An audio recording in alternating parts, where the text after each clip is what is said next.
عليكم السلام.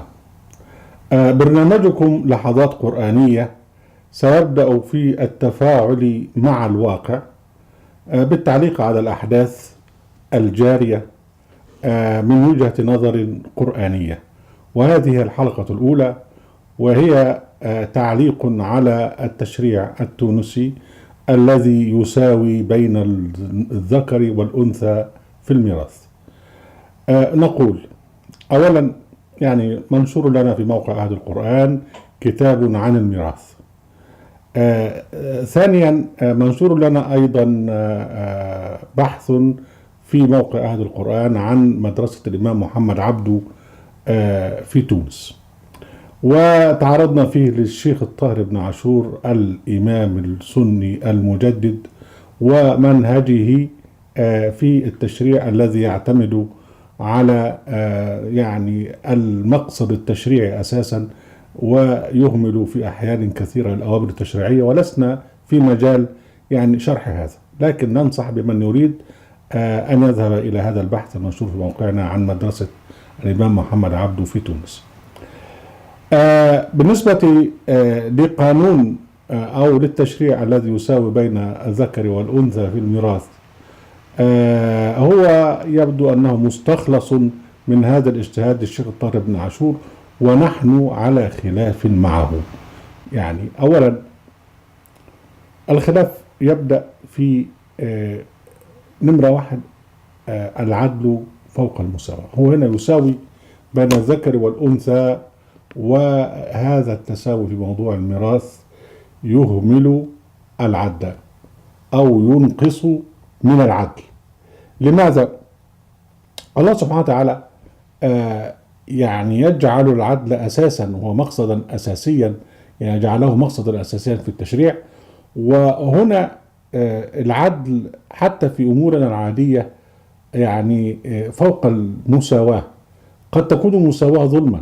تخيل أنك مثلا دخلت على فصل دراسي فيه طلبة ومعك 1000 جنيه والطلبة 100 طالب، فبالمساواة المطلقة ستعطي كل طالب 10 جنيه.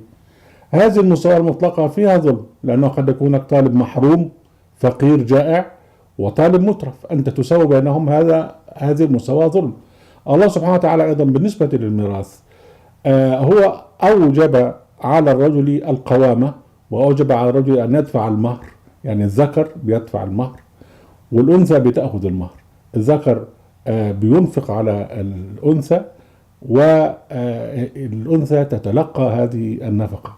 بالتالي فمن الظلم أن تساوي بين الذكر والأنثى في الأولاد. فهذه نقطة. النقطة الأخرى أن الله سبحانه وتعالى لم يجعل المساواة، لم يجعل للذكر مثل حظ الأنثيين عاما. هو جعل أيضا في الأولاد، يوصيكم الله في أولادكم للذكر مثل حظ الأنثيين. وفي آخر آية من سورة النساء عن ميراث الكلالة قالوا وإن كانوا إخوة رجالا ونساء فلذكر مثل حظ الأنثيين. لكن ما عدا الأبناء والإخوة هناك مساواة بين الوالدين في الميراث. بعد بقى ما الاثنين يتجوزوا ويخلفوا، وبعدين ابن من الأبناء يموت، هما الاثنين الأب والأم يتساويان في الميراث. وربنا سبحانه وتعالى قال ولأبويه لكل واحد منهما السدس مما ترك إن كان له ولد، فلما يكن له ولد وورثه أبواه فلأمه الثلث، ومفهوم ولأبيه الثلث. فإذا المساواة بين الذكر والأنثى هي مقصورة فقط على الأولاد وعلى الإخوة في حالة عدم وجود أولاد. أما الأب والأم فهما يتساويان في الميراث. للذكر مثل حظ الأنثيين مقصورة، أما لا تنطبق على الأبوين. النقطة الثالثة أنه يجب على الإنسان إذا حضره الموت أو قبل أن يحضره الموت أن يكتب وصية. هذه الوصية الله سبحانه وتعالى فرضها على من يحضره الموت للأقربين. يقول سبحانه وتعالى كتب عليكم إذا حضر أحدكم الموت إن ترك خيرا الوصية للوالدين والأقربين بالمعروف حقا على المتقين. الخطأ هنا التراثي الشائع أنهم يقولون لا وصية لوارث، وهذا خطأ شاسع وشائع وفظيع. الآية القرآنية توجب أن تكون الوصية للأقربين حتى مش لذوي القربى. فرق بين الأقربين وذوي القربى. الأقربين هم الورثة، أما ذوي القربى ربنا يقول إذا حضر القسمة أولي القربى واليتامى اللي هم الأقارب الذين لا يرثون، يعني الأقارب البعيدين يعني. فهنا الآية 180 من سورة البقرة كتب عليكم من حضر أحدكم الموت من ترك خيرا وصية للوالدين والأقربين، يعني معناها أقرب الناس الورثة. من هنا يمكن الإنسان أن يوصي لبنته وأن يزيدها بالمعروف إذا رأى داعيا لذلك، لأن هذه الوصية هي التي تجبر يعني الحقوق المحددة بالنصف والسدس والربع والثمن اللي موجودة في الميراث. فممكن النصف والربع والسدس ممكن تكون مجحفة وممكن لا تكون يعني ملبية للعدل.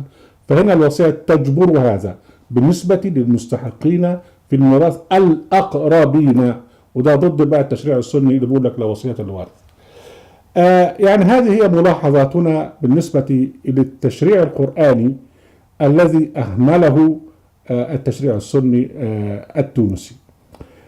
تبقى هنا يعني موضوعان. الموضوع الأول يعني بغض النظر عن النصوص والتشريعات، المشكلة ليست في التشريع الذي قاله التونسيون، المشكلة في الثقافة الذكورية.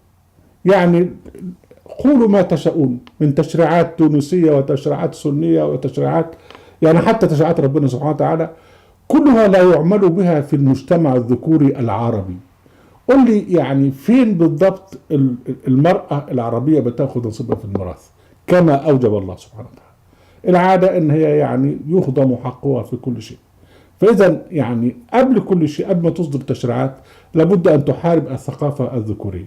والثقافة الذكورية، ودي بقى نخش على النقطة الأخيرة التي يعني هذه الثقافة التي ينادي بها والتي يحميها هي المؤسسات الدينية، وخصوصا بقى الأزهر غير الشريف، الأزهر الشريف جدا أو الأزهر الشريف للبلاستيك. أولئك أناس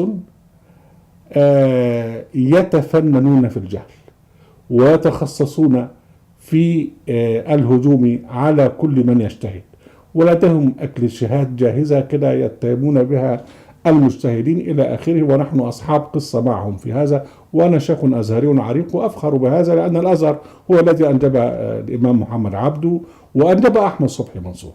المهم، هؤلاء الأشياخ المعاصرون الذين يسيطرون على الأزهر اليوم ثقافتهم الدينية عن الإسلام ضحلة جدا، لا تزيد كثيرا عن معرفة السيدة الفاضلة فيفي عبده اللي قالت مرة ربنا بيقول في القرآن عن مصر خشوها بسلام آمنين. فيعني المشايخ دول لا تزيد معرفتهم بالإسلام عن معرفة السيدة الفاضلة فيفي عبده، هذه بالمناسبة مثالية في مصر. وعليكم وليس عليهم السلام.